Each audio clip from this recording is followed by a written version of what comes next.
Alright guys, welcome to a new video in our Mobile Suit Guide series. Today we're going to be talking about the Gelgoog Cannon. This suit has 3 levels, ranging from 450 to 550. This suit is probably one of my favorite Gelgoogs. It's aesthetically not very pleasing because, I don't know, there's something with no command horn on a Gelgoog that doesn't make it look right. But, yeah, no, let's just move on from that.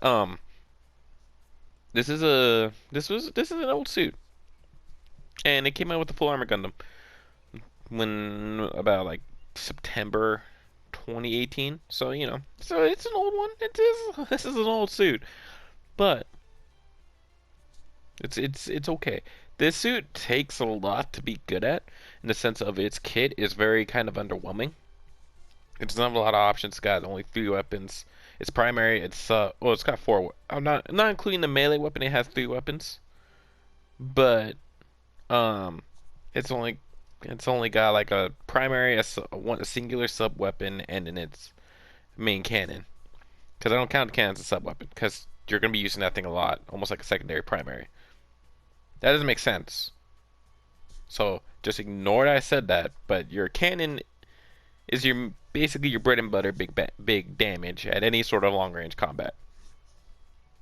So yeah, meaning that, after me saying that, this is a very medium to close range support. Yeah, it's not easy to play can supports at medium range when they don't have a lot of utility. So, let's get into the build here. It comes. This is its only primary weapon is the high mobility Gelgoog rocket launcher. Well, it's not Gelgoog. That's not what the G means, but it's a high mobility rocket launcher. Beam 99 is melee weapon. Shoulder beam cannon. 3-arm tube. Arm 3 tube missile launcher. So yeah, as you can see, the shoulder beam cannon is a one-shot and it overheats weapon. It's got 600 range, which is max range, and it's got 3k damage base.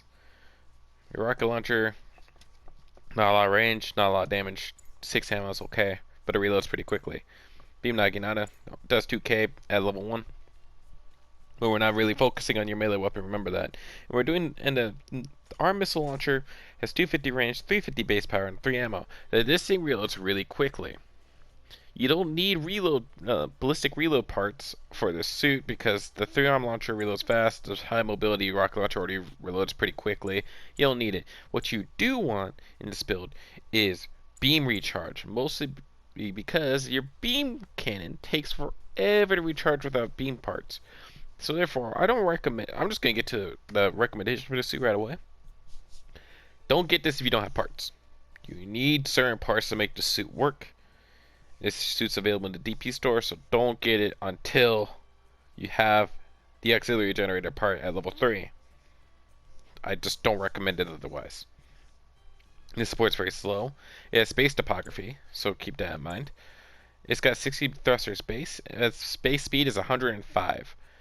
Its defenses have somewhat are lacking in the melee department, as most supports are, especially at 450 cost. But it's got okay ballistic and beam defense, seeing how beam defense is going to start becoming more and more of an important factor. Its range boost is already really high at 40. I've upped it to 65 with enhancements and parts. Melee boost sits at 5 base. Its speed, as I said, 105, so 61 with enhancements. Going on with the rest of this build video, I have enhanced this suit 100% of the way, so I have complex expansion level 1. So fit as much of these parts on as you can, but I really recommend, if you can, put on the auxiliary generators and as much damage as possible. Don't worry about the speed part or health part. Those are just bonuses. So, moving on into the build, levels 1 and 3 auxiliary generators. Levels 1 through 4 enhanced firing program, level 1 high spec cruise control, and level 4 strength and frame. Now, the mythology behind this suit is that since we're going to be playing close, this suit has a high base health at 17k, but upping it to 18,000 at 450 cost. It's a pretty chunky boy. Like it's It's gonna take some punishment before it dies, but not from a raid. Raids will melt you. Just don't take raids lightly whatsoever in this suit. Cruise controls to keep you a little bit faster to move up and stay around your general types.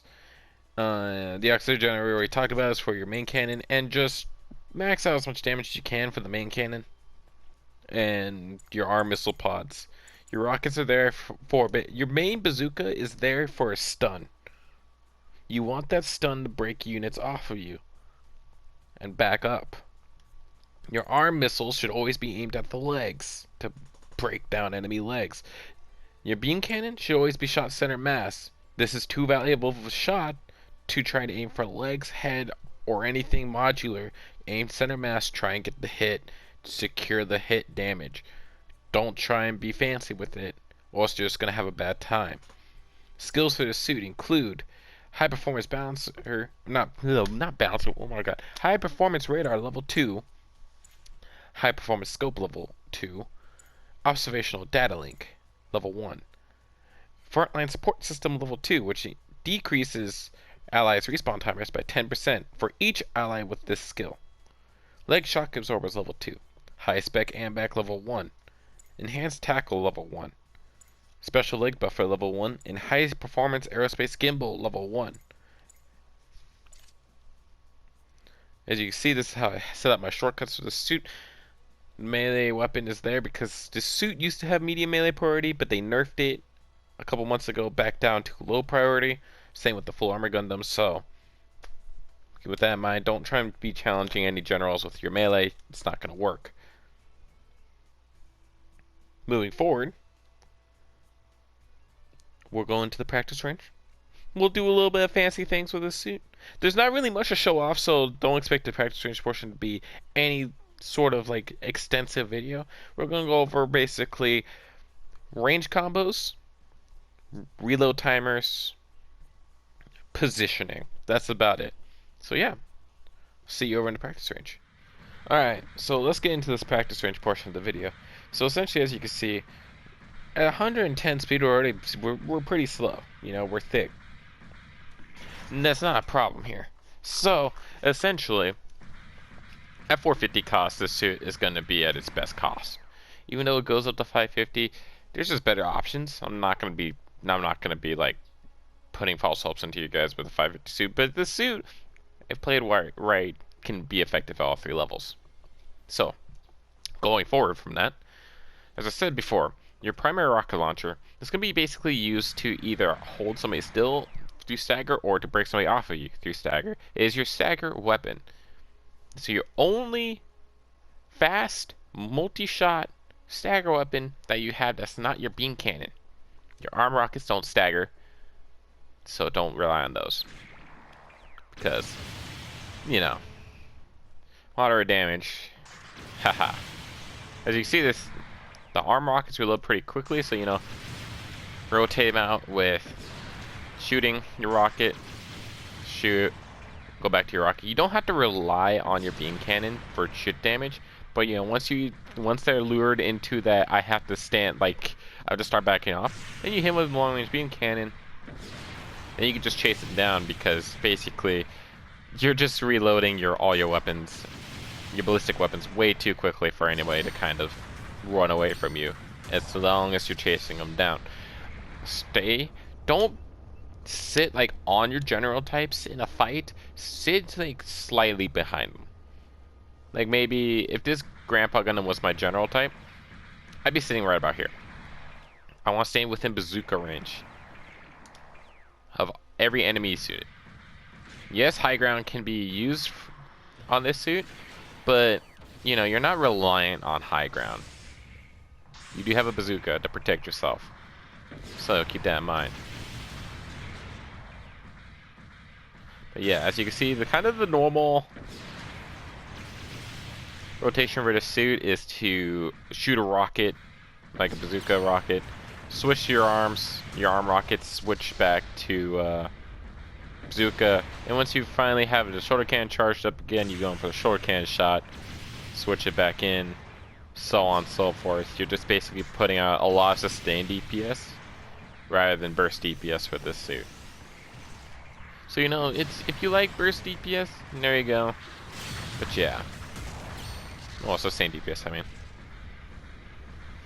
as the suit doesn't have a balancer like the ground Gelgoog does, don't rely on charging in on enemy suits for a melee swing. It's just not going to go out in your favor.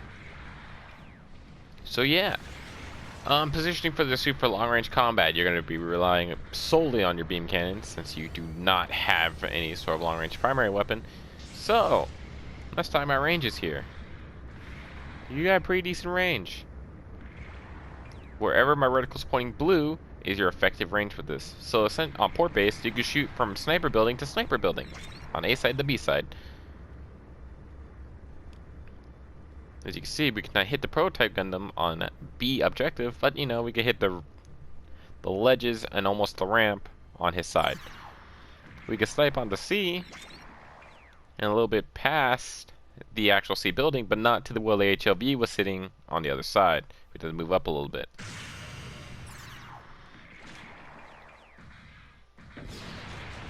As you can see, it's been about 4 seconds already, and we're at half recharge for our beam cannon.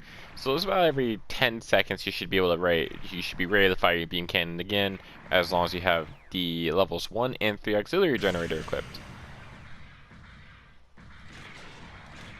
So that in mind, don't rely on it. That's kind of the moral of the story with the suit.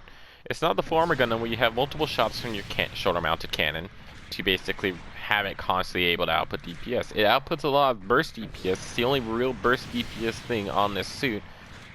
But everything else is sustained DPS. It doesn't do a lot of damage. It's staggers, yes. But you know, they reload fast. They're sustained. And then your cannon is a huge burst of damage that will basically chunk an enemy.